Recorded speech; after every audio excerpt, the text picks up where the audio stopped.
So, we've got some new leaks in the Wuthering Waves side of things.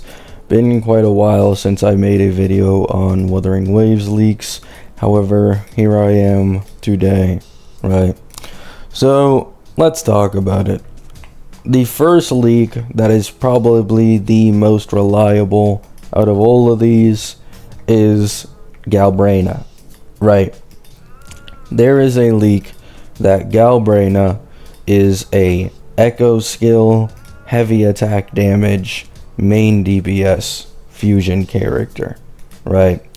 So this obviously leans her towards not the mono fusion team, but actually Prolova's team and likely a Roshia replacement, right? I mean, I guess maybe you could go either or.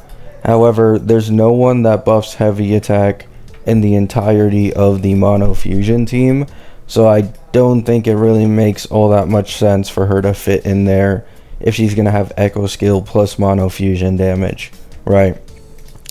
The next most reliable leak after this is that there will be no new Federation in version 3 of Wuthering Waves. Two leakers came out and said this at the exact same time. MYUY, sorry, I had to spell it out because I think I just butchered the name, right?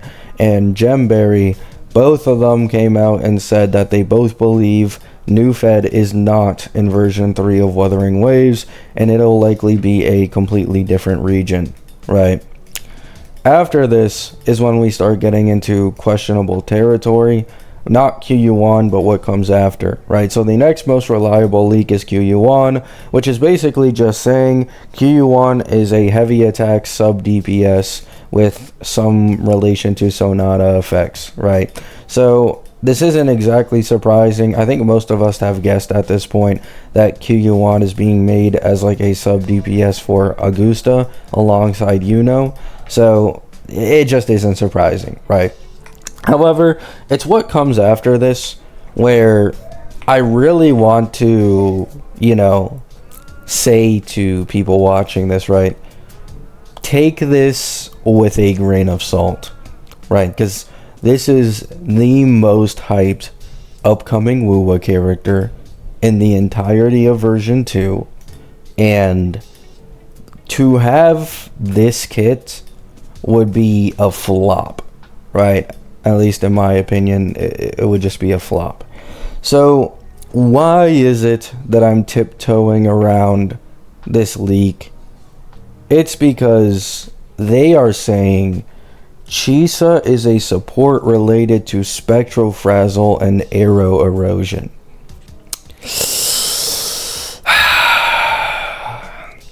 Now, what I'm hoping for is that this is actually Bu Ling's kit and they got it fucked up, because otherwise oh boy, it's something, all right. It's something for sure. So that's all I have for you guys today. QU1 is a heavy attack sub DPS. Galbraa, a fusion main DPS based off of echo skill damage and heavy attack. One of the 2.6 Whimpering Waste buffs that have been leaked is also related to fusion and echo skill. So further proving that, she's going to love that type of stuff. Maybe being a Prolova team. We have New Fed not being in version 3. And we have that disgusting Chisa leak, right? That absolutely abhorrent Chisa leak. Love you all. Hope you have a great day. Hope you all have a great night. Peace out.